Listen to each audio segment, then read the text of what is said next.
Hi hello ಎಲ್ಲರಿಗೂ ನಮಸ್ಕಾರ. ಇವಾಗಿನ ವೆದರ್ಗೆ ಏನಾದ್ರು ತಿನ್ನಬೇಕು ಅನ್ನಿಸ್ತಾ ಇರ್ತಾರೆ, ಅದರಲ್ಲೂ ಈ ಮಳೆ ಬಂದಾಗಂತೂ ಏನಾದ್ರು ಬಿಸಿ ಬಿಸಿಯಾಗಿ ತಿನ್ನಬೇಕು ಅಂತ ಅನ್ನಿಸ್ತಾ ಇರುತ್ತೆ. ಅಂಥ ಟೈಮಲ್ಲಿ ಈ ತರಕಾರಿಗಳನ್ನ ಬಳಸ್ಕೊಂಡು ಒಂದು ಸೂಪರ್ ಆಗಿರೋ ಬೋಂಡ ಮಾಡೋಣ ಬನ್ನಿ. ಇದನ್ನು ಮಾಡ್ಕೊಂಡು ತಿಂದರೆ ತಿಂತಾನೆ ಇರಬೇಕು ಅಂತ ಅನ್ನಿಸ್ತಾ ಇರುತ್ತೆ. ನಾನು ಇದಕ್ಕೆ ತರಕಾರಿಗಳನ್ನ ಸಣ್ಣ ಸಣ್ಣದಾಗಿ ಹಚ್ಚಿಟ್ಕೊಂಡಿದ್ದೀನಿ. ಇದಕ್ಕೆ ಕಡಲೆ ಹಿಟ್ಟು, ಮೆಣಸಿನ್ಕಾಯಿ ಪುಡಿ, ಗರಂ ಮಸಾಲ, ಜೀರಿಗೆ, ಉಪ್ಪು ಮತ್ತು ಕೊತ್ತಂಬರಿ ಸೊಪ್ಪು ಮತ್ತು ಸ್ವಲ್ಪ ನೀರು ಹಾಕ್ಕೊಂಡು ಚೆನ್ನಾಗಿ ಮಿಕ್ಸ್ ಮಾಡ್ಕೊಂಡಿದ್ದೀನಿ. ಇದನ್ನು ಮಾಮೂಲಿ ಬೋಂಡ ಮಾಡ್ಕೋತೀವಲ್ಲ ಅದಕ್ಕೆ ಕಲಿಸ್ಕೊಂಡಿದ್ದೀನಿ. ನೀವಂತೂ ಮನೇಲಿ ಬಜ್ಜಿ ಬೋಂಡ ಎಲ್ಲ ಮಾಡೇ ಇರ್ತೀರಾ.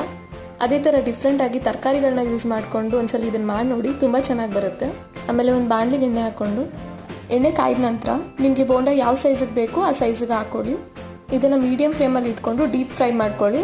ಇದು ಗೋಲ್ಡನ್ ಬ್ರೌನ್ ಕಲರ್ ಬರಬೇಕು, ಅಲ್ಲಿ ತನಕ ಬೇಯಿಸ್ಕೊಳ್ಳಿ. ನೋಡಿ ಫ್ರೆಂಡ್ಸ್, ಇಷ್ಟೇ ಸುಲಭವಾಗಿ ಮಾಡ್ಕೋಬೋದು. ಖಂಡಿತ ಒಮ್ಮೆ ಟ್ರೈ ಮಾಡಿ ನೋಡಿ, ತುಂಬ ಸೂಪರಾಗಿ ಬರುತ್ತೆ. ಈ ವಿಡಿಯೋ ನಿಮಗೆ ಇಷ್ಟ ಆಗಿದ್ರೆ ಲೈಕ್, ಶೇರ್, ಕಮೆಂಟ್ ಮಾಡೋದ್ರ ಜೊತೆಗೆ ಸಬ್ಸ್ಕ್ರೈಬ್ ಮಾಡ್ಕೊಳ್ಳೋದನ್ನು ಮರಿಬೇಡಿ. ಹಾಗೆ ಬೆಲ್ ಬಟನ್ನ ಕ್ಲಿಕ್ ಮಾಡ್ಕೊಳ್ಳಿ, ನಮಗೆ ಸಪೋರ್ಟ್ ಮಾಡಿ.